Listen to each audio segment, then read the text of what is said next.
ہائے میں مر جاواں، تائی اسے بجھاتے کیسے ہیں؟ کہ پھونک مارے بغیر دور ہی سے؟ توبہ توبہ بوا، یہ تو جادو ہے، مان جا، گوروں کے پاس جن ہیں ورنہ چھلیڈے ہوں گے۔ رام رام، استغفار، ہے کوئی ماننے والی بات؟ چاچی میں نے سنا ہے شہروں میں گیتوں کا ڈبہ بجتا ہے، خود بخود سے اندر اس کے زنانیاں آگ آتی ہیں، مرد بولتے ہیں کوئی ریڈیو کی بات شروع کرتی تو سیانی عمر کی عورتیں ایک دم کانوں کو ہاتھ لگاتی بھی اٹھ جاتی۔ نا بہن، ان شیطانی گلا نہ کرو، چلو اٹھو۔ اٹھ کے انہوں نے کہاں جانا تھا؟ ایک گھر سے اٹھی، دوسرے میں جا بیٹھی۔ گاؤں کی شاید ہی کوئی زنانی ہو جس نے پکی سڑک پہ پاؤں رکھ کے دیکھا تھا۔ تھی پکی سڑک ان کے گاؤں سے 3.25 کوس دور، دریا پار، مگر ادھر ان کا کام ہی کچھ نہیں تھا۔ سودا سلف ادھر ہی سے لے لیتی تھیں، بیمار ہوتا کوئی تو اسی گاؤں کے حکیم صاحب سے کوئی پھکی، پلٹس یا شربت مل جاتا۔ حکیم سے آرام نہ آتا تو کسی سادھو، سنت، فقیر یا مولوی سے دم کروا لیا جاتا۔ رشتہ داریاں بھی مدتوں سے ان کی دریا کے اسی پار کے گراؤں میں تھی۔ انگریز سرکار سے پہلے ان کے تمام آقاؤں نے کون سے ان کے لیے پل بنائے تھے، ڈاک بنگلے یا سڑکیں بنائی تھی؟ ان کے لیے تو وہ گزرگاہوں کی دھول تھے۔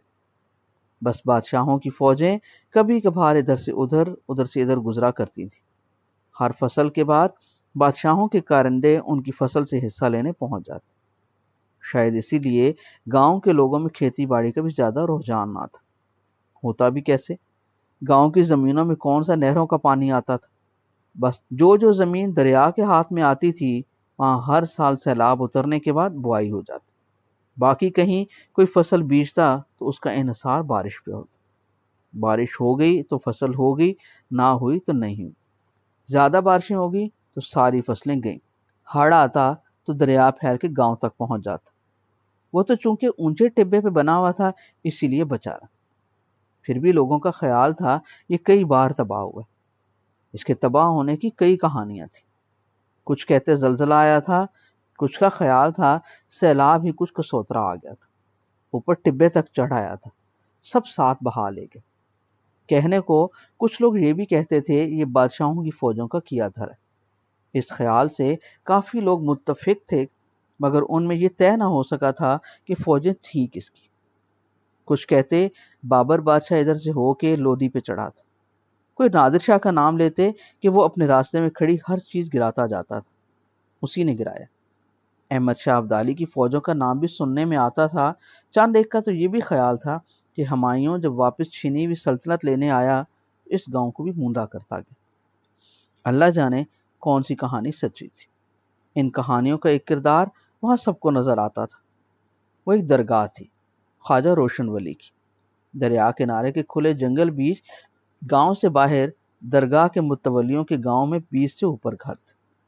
انہوں نے مشہور کر رکھا تھا کہ خواجہ صاحب احمد شاہ ابدالی کی فوج کے افسر تھے۔ فوج نے دریا کنارے چھاؤنی لگائی تھی، وقتی پڑاؤ کیا تھا۔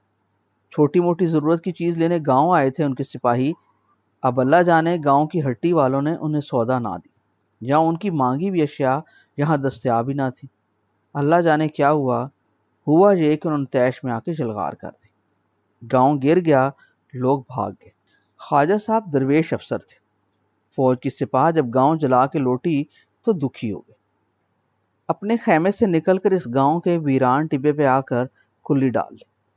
سپاہ میں سے کچھ خدا خوف وفادار فوجی بھی ساتھ آ کر روک گئے۔ باقی فوج کہیں آگے کوچ کر گئی۔ خواجہ جی فوت ہو گئے تو انہیں دریا کی راہ پہ دفنا دی۔ خود ان کی درگاہ پہ بیٹھ کے اس کہانی کے اندر کی چھوٹی چھوٹی جزیات پہ البتہ اختلافی رائے تھی کہ خواجہ صاحب کی کلی ادھر تھی یا ادھر۔ جس وقت وہ چھاونی چھوڑ کے آئے انہوں نے واسکٹ پہنی ہوئی تھی یا بکل ماری ہوئی تھی، پیروں میں ان کے کیا تھا؟ ان جزیات کے علاوہ وہاں خواجہ صاحب کی کرامتوں کے قصے بھی مشہور تھے۔ کرامتوں کا ظہور تو ان کی وفات کے بعد بھی جاری تھا۔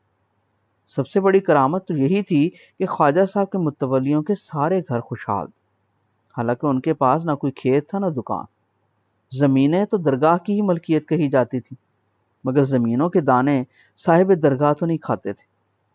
انہی کے پیٹ میں جاتا تھا سارا اناج۔ ساری زمینوں پہ انہی کا تصرف تھا، جن میں وہ اوروں سے ٹھیکے یا راہ کی پہ بوائی کرواتے تھے۔ ان کی رشتہ داریاں دریا پار لدھیانے اور اوپر شمال مشرق میں جلندھر شہر والوں سے بھی تھی۔ شہر سے ان کے پرونے آتے تو گاؤں میں رنگا رنگی ہو جاتی۔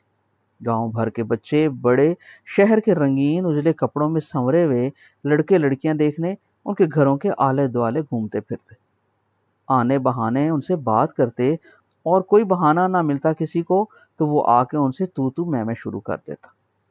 تو میں تو دیہات میں ہوتی ہے، یہ دیہاتیوں کے کمیونیکیشن کا طریقہ ہے، سب سے پرانا طریقہ جو ابھی صرف بچوں میں رہ گئے، کہ اندر من میں جو لہر آئی فوراً جسم یا زبان سے ادا ہوگی، من کے بیچوں بیچ اسے بوجھ نہ بنایا۔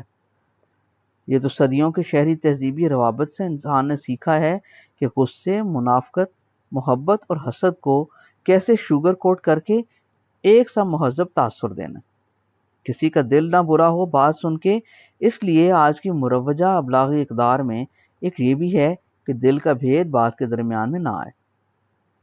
تو آنے دیتی ہے، توبہ کا، تو نے تو دل کہیوں کو مستیوں کا نام دے رکھا، ذرا دل کا نام لوں تیرے ماتھے پہ پسینہ آ جاتا۔ میری مشکل دیکھ، تجھ سے ذرا سی دل کی بات کرنے کے لیے کہاں سے بات شروع کرنا پڑتی۔ دیکھ، میں نے کئی 100 سال پیچھے سے سٹارٹ لیے، شاید کہیں کسی کہانی کو کہتے کہتے اپنی کہہ لوں، ورنہ اپنی تو میں تو ہے ہی، اب بھی ہوتی، اس وقت بھی ہوتی تھی۔ پھر وہاں تو کئی قومیں آباد تھے، ہندو تھے، سکھ تھے، مسلمان تھے، مسلمانوں میں سید تھے، درگاہ کے متولیوں کے گھر تھے، جٹ تھے، ارائیں تھے، راجپوت تھے، سارے گاؤں کے گھر ملا کے 1500 تھے۔ پورے پنڈ میں 3 قسموں کے کھوہ تھے، ہر مذہب والوں کا اپنا اپنا کھوہ تھا۔ ملنا جلنا، کھیلنا کودنا، شادی غمی پہ آنا سب کا سب سے تھا، مگر کچھ جگہ مخصوص تھی اپنے اپنے مذہب کی۔ ہندوؤں کا ایک مندر تھا، سکھوں کے 2 گردوارے تھے۔ بڑا گردوارہ دمدمہ صاحب کہلاتا تھا۔ کہاوت تھی کہ گرو نانک صاحب سرکار نے دریا کنارے ایک جگہ بیٹھ کے درگاہ خواجہ روشن ولی اور خانہ کعبہ کو ایک سیدھ میں کر کے کچھ عرصہ عبادت کی تھی۔ جہاں ان کے بیٹھنے کی شہادت تھی وہیں دمدمہ صاحب بنا تھا۔ درگاہ سے مشرق میں 100-150 گز کی دوری تھی۔ مسلمانوں کی 3 مسجدیں تھیں، 2 چھت والی، ایک ایسی بنا چھت کی، بعد میں اس پہ بھی چھپر ڈل گیا تھا۔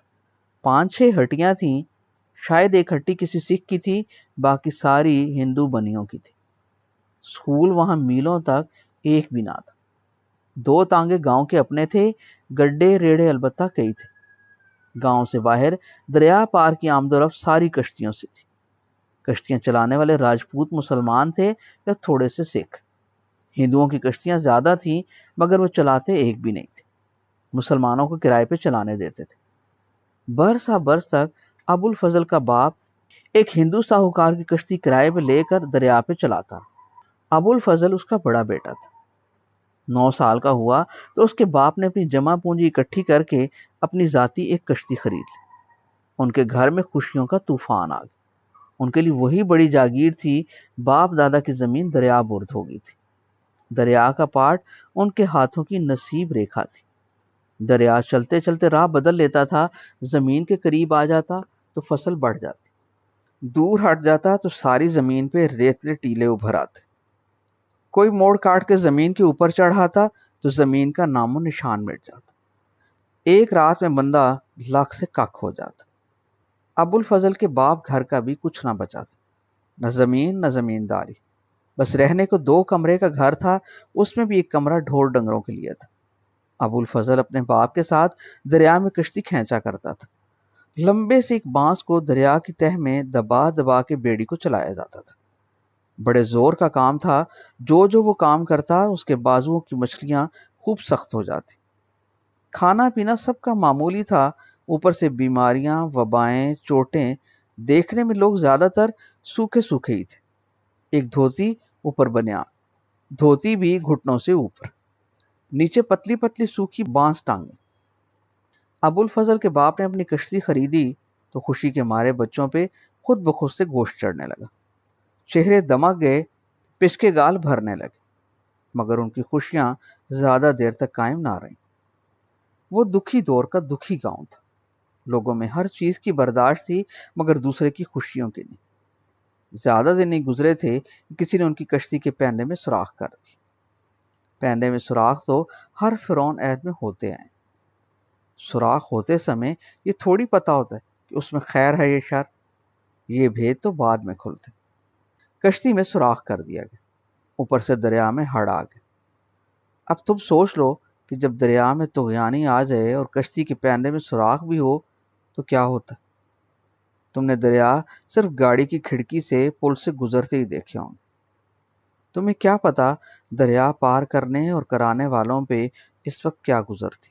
جب دریا اچھلا ہوا ہو، اوپر سے می نہ رک رہا ہو، چاروں طرف پانی ہی پانی ہو اور بندہ جس کشتی پر بیٹھا ہو اس میں بھی سوراخ ہو جائے۔ کیوں سونی؟ بولو نا، تمہیں اپنی سونی ہونے پہ تو کوئی شک نہیں ہونا چاہیے۔ تم ہو ہی ازل سے سونی، بس مجھے ہی مہیوال نہیں مانتی۔ تمہیں کیا پتا، میں تو کئی پشتوں سے کچے گھڑے پہ۔ ابھی پار لگنے کا سمے آیا، کنارے کے قریب پہنچا تو تم ہاتھ دینے سے ہچکچا رہی۔